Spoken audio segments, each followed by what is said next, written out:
सभी को नमस्ते। आज हम बात करेंगे दुबई की। दुबई आपने हमने सबने नाम सुना हुआ है। शायद ही कोई ऐसा व्यक्ति होगा जिसने दुबई का नाम नहीं सुना हो और उसके बारे में कुछ नहीं जानता हो। हम सब कुछ ना कुछ थोड़ा बहुत दुबई के बारे में जानते हैं, चाहे वो वहाँ गया हो या नहीं गया हो। दुबई के बारे में काफ़ी चर्चा हो रही है और ये पिछले 30-40 साल में ही डेवलप हुआ है। दुबई जो है वो आज सब टूरिस्ट की, इन्वेस्टर्स की, कॉरपोरेट की पहली पसंद बना हुआ है। क्यों? इस पे हम चर्चा करेंगे। लेकिन मुख्य बात जो मेरा आज का विषय है कि जितने भी पूरे वर्ल्ड के, दुनिया के सब क्रिमिनल्स हैं, जैसे दाऊद इब्राहिम, हमारे इंडिया वाले हम सब जानते हैं कि दाऊद इब्राहिम 1993 का ब्लास्ट करके यहाँ से दुबई भाग गया। नीरव मोदी दुबई चला गया, उसके बाद फिर आगे लंदन या जहां भी गए। और कितने ही लोग हैं भारत के, पाकिस्तान की तो पहली पसंद है दुबई। वहां जितने भी पॉलिटिशियंस हैं, फौज के जो रिटायर हो जाते हैं, जनरल मेजर, वो सब वहीं जाते हैं। और जो भी कोई क्राइम करता है पूरे वर्ल्ड में तो वो दुबई जाके बैठ जाता है और वहां आराम से अपना जीवन काटता है। कोई पूछने वाला नहीं है, कोई उसको वापस आने की कोई संभावना नहीं है। ऐसा क्यों है? हम आज इसी पे चर्चा करेंगे कि दुबई जो है वो जितने भी पूरे वर्ल्ड के क्रिमिनल्स हैं, ऑफेंडर्स हैं, भगोड़े हैं, वो दुबई उनकी रहने के लिए पहली पसंद क्यों बना हुआ है। इससे पहले दुबई का जरा सा मैं इतिहास बताना चाहूंगा। दुबई यूएई का एक पार्ट है। वहाँ 7 टापू है, उनकी राजधानी है अबू धाबी। और दुबई अभी डेवलप हुआ है। वहाँ 90% दुबई में जो लोग हैं वो सब बाहर के हैं, आउटसाइडर है, पूरे वर्ल्ड के हैं।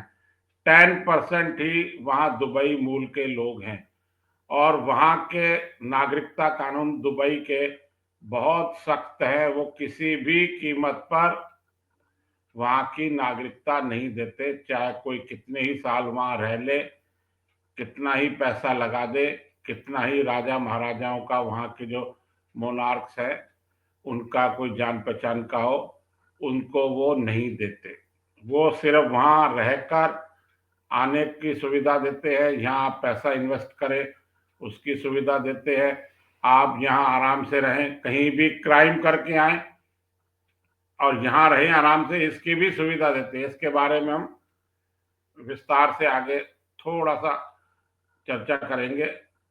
उससे पहले दुबई की जो बात मैं कर रहा हूँ कि दुबई जो है सब लोग जाना चाहते हैं। क्यों जाना चाहते हैं? इसका पहला कारण है दुबई जो है वो क्राइम फ्री है। वहां बिल्कुल क्राइम नहीं है, कोई क्राइम नहीं होता। जीरो क्राइम सिटी अगर किसी को बोला जाए तो वो दुबई है। वहां पोल्यूशन नहीं है और वहाँ बिजनेस की बहुत अपॉर्चुनिटीज है, क्योंकि वहाँ भारत और कुछ अन्य देशों जैसे हैवी हैवी टैक्सेस नहीं लगाए गए हैं। वहाँ सिर्फ 5% वैट ही लगाया गया है। उसके अलावा वहाँ कोई टैक्स नहीं है। वहाँ कोई इकोनॉमी में ऐसी कोई झंझट नहीं है कि आप 20,000 से ऊपर कैश का लेन देन नहीं कर सकते, कुछ नहीं कर सकते। वहाँ की सरकार कहती है कि आप तो कैश में ज्यादा से ज्यादा काम करें, बैंक से भी करें तो भी कोई इतराज नहीं, लेकिन वो कैश में काम करें, कैश में जमीनें खरीदें, कैश में अपने बिजनेस करें, तो उससे वहां की सरकार ज्यादा खुश है। इसकी चर्चा भी अभी हम इसके साथ साथ ही हो जाएगी। अब मैं आपको बताना चाहूंगा हमारा जो आज का विषय है कि सारे पूरे वर्ल्ड के जितने भी क्रिमिनल्स हैं वो सब क्राइम करके दुबई क्यों भाग जाते हैं। दुबई इसलिए भाग जाते हैं कि वहां की सरकार इनको आने से नहीं रोकती।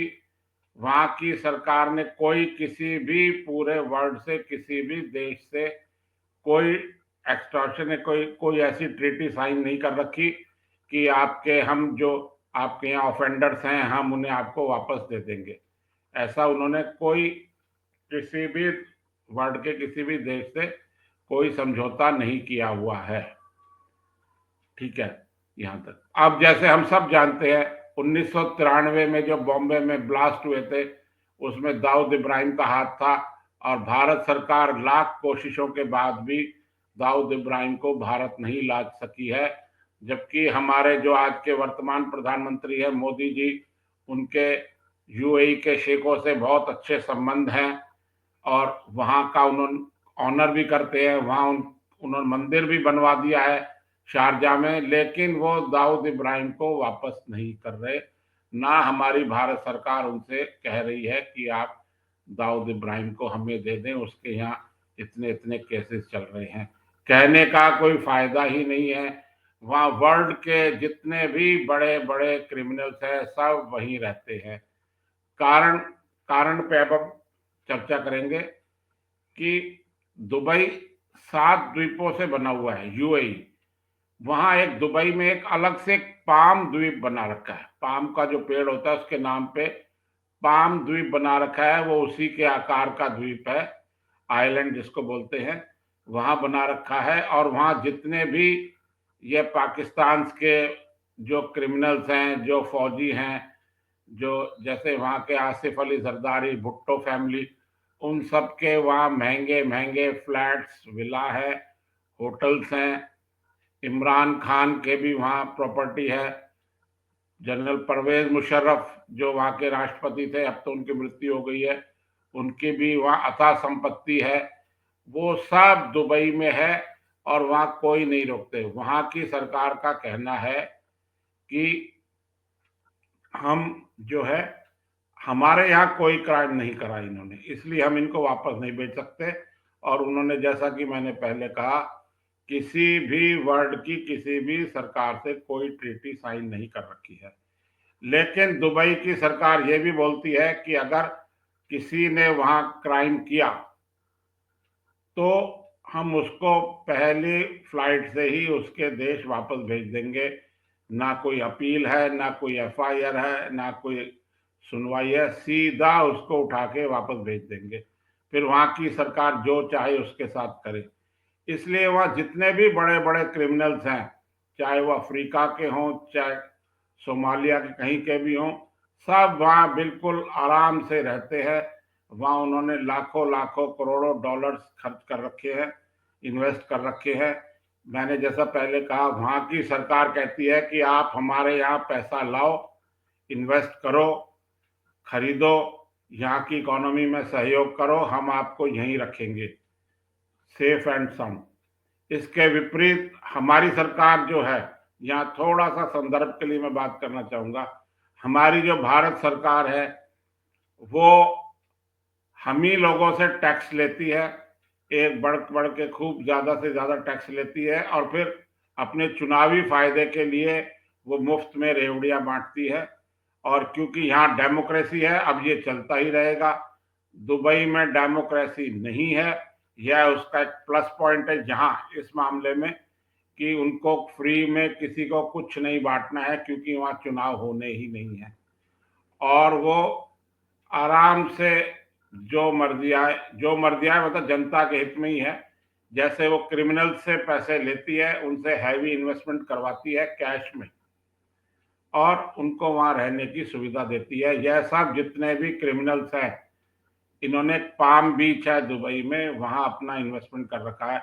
हमारे भारत के जो शाहरुख खान है, आमिर खान है, और जितने ये सैफ अली खान जितने हैं, सब ने वहां करोड़ों करोड़ों रुपए इन्वेस्ट, करोड़ों डॉलर इन्वेस्ट कर रखे हैं, और वहां इन्होंने अपने प्रॉपर्टी खरीद रखी है। और इनको वहां गोल्डन कार्ड का मतलब है कि आना जाना बिल्कुल कर सकते हैं। 30-30, 40-40 साल के गोल्डन कार्ड मिले हुए हैं, और खुद वीजा इशू करने के भी वो हकदार हो जाते हैं कि अपनी कंपनी में किसी को काम करने के लिए बुलाना है तो वो खुद ही वीजा इशू करके उनको यहाँ नियमानुसार बुलवा सकते हैं। मेन बात दुबई की है कि वो क्रिमिनल्स को अपने यहाँ पनाह देती है, उनसे कैश में इन्वेस्टमेंट करवाती है, चाहे तो चेक से कर दो, वहां कोई बंदिश नहीं है, सिर्फ 5%। बाकी के लोगों से दुबई में वहां वैट व्यवस्था लागू है, आप कुछ भी खरीदें सिर्फ 5% वैट लगेगा। इसके अलावा वहां कोई टैक्सेस, कोई इनकम टैक्स, कोई बैंक खातों की जांच, कोई स्टेटमेंट गवर्नमेंट मांग रही है बैंकों का, ऐसा कुछ नहीं है। वहां की दुबई की सरकार क्रिमिनल से, इन आतंकवादी से पैसा ले रही है, इन्वेस्ट करवा रही है, और उनसे जो इनकम हो रही है उसको वहां की आम जनता में खर्च कर रही है उनकी भलाई के लिए। तो दुबई आज मैंने बड़ा शॉर्ट में बताया, वैसे इसमें काफी विस्तार से बताया जा सकता है कि दुबई फर्स्ट ये क्यों बना हुआ है। इसमें कुछ और भी है, समय समय पर इसके खिलाफ आवाजें भी उठती है। FATA, जिसमें कहते हैं कि जैसा भी हम पिछले दिनों सुन रहे थे कि दुबई, पाकिस्तान अपने कर्ज नहीं चुका पा रहा है, वो कुछ नॉर्म्स के पालन नहीं कर रहा है, तो उसको रेड उसमें जोन में रख रखा है। दुबई को भी FATA ने शुरू से येलो जोन में रखा हुआ है, लेकिन दुबई उसकी कोई परवाह नहीं करता कि वहां हमें क्या किस जोन में रखा हुआ है। जैसा कि आप हम सब जानते हैं, पैसे में बहुत बड़ी ताकत है। यहां मैं एक और बात करना चाहूंगा, एक वहां संस्था है Organized Crime and Corruption Reporting Project. ये भी जैसा आपने सुना होगा जॉर्ज सोरोस का एक फंडेड प्रोजेक्ट है, इसमें कुछ और भी लोग इसमें हिस्सेदार है, और ये वहां इन्वेस्टिगेशन करती है। इसी कंपनी ने इन्वेस्टिगेशन करके बताया था कि वहां पे सबसे ज्यादा इन्वेस्टमेंट भारत का है, भारत के पॉलिटिशियंस का है, भारत के लोगों का है, भारत के उद्योगपतियों का है, और उसके बाद दूसरे नंबर पे सबसे ज्यादा इन्वेस्टमेंट पाकिस्तान का है।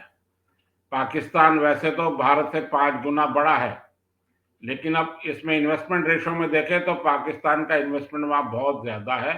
रेशो अगर देखा जाए तो भारत के मुकाबले उनका इन्वेस्टमेंट ज्यादा है, रेशो वाइज अगर हम कैलकुलेट करें तो। अच्छा, बात जैसे ही पाकिस्तान में कोई IMF या वर्ल्ड बैंक से किसी को लोन मिलता है तो दुबई में प्रॉपर्टी के भाव बढ़ जाते हैं। कारण कि भाई दुबई में अब ये सब फौजी है और ये वहां के पॉलिटिशियंस है, बाहर से इनको लोन मिल गया है, पैसा मिल गया है, अब ये यहाँ जमीनें खरीदेंगे, जनता के हित के नाम पे वो लोन लेते हैं और करते हैं अपना काम। ये रिपोर्ट्स भी ये कम ओ OCCRP भी समय समय पर जारी करती रहती है।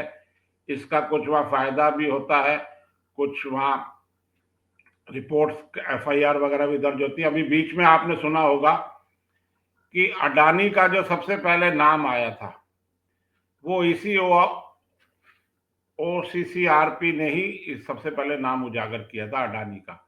वहीं से फिर हमारी विपक्षी पार्टियों ने उसको पकड़ा। एक्चुअल में अडानी का छोटा भाई है विनोद अडानी, उसने वहां इन्वेस्टमेंट कर रखा है, उसका गौतम अडानी से कोई बिजनेस में ऐसा कोई लेना देना नहीं है। लेकिन अडानी नाम आ गया और बाद में यहाँ उसका राजनीति का हुआ, अभी हम राजनीति में नहीं जा रहे हैं। और वहां मुकेश अंबानी का भी इसी संस्था ने उजागर किया है कि मुकेश अंबानी ने वहां 2000 करोड़ का इन्वेस्टमेंट कर रखा है। अच्छा, वहां कैश में इकोनॉमी चलती है, इसलिए वहां हवाला का कारोबार भी खूब पनपता है। अब हवाला का कारोबार भी वहां लीगल ही है, क्योंकि कोई क्राइम नहीं हो रहा है, कोई झगड़ा नहीं हो रहा है, कोई मार कुटाई नहीं हो रही है, बस कोई पैसा दे रहे हैं, पैसा ले रहे हैं, तो इसको दुबई में लीगल माना गया है, तो इससे भी कोई वो नहीं है। मेन बात यह है कि पैसे में बहुत ताकत है। यह दुबई की सरकार, UAE की सरकार ने बार बार सिद्ध किया है। ना वो कोई अंतर्राष्ट्रीय कानून मानती है, सभी क्रिमिनल्स को वहां पनाह देती है। क्रिमिनल्स को पनाह लंदन में भी मिलती है और न्यूयॉर्क में भी मिलती है, लेकिन सबसे ज्यादा इन क्रिमिनल्स की पहली पसंद जो है वो आजकल दुबई बना हुआ है। अच्छा, सबसे ज्यादा जो फ्लैट्स की रेट है, इन्वेस्टमेंट है, वो नंबर 1 है दुबई। नंबर 2 है लंदन और नंबर 3 है न्यूयॉर्क। तो ऐसे वहाँ के जो बाहर के जो विदेशी लोग हैं वहाँ ये फ्लैट्स वगैरह इन्वेस्टमेंट करते हैं। तो आज की जानकारी आपको कैसी लगी आप कमेंट करके बता सकते हैं। आपने ये मेरा पूरा वीडियो देखा इसके लिए आपका बहुत बहुत धन्यवाद।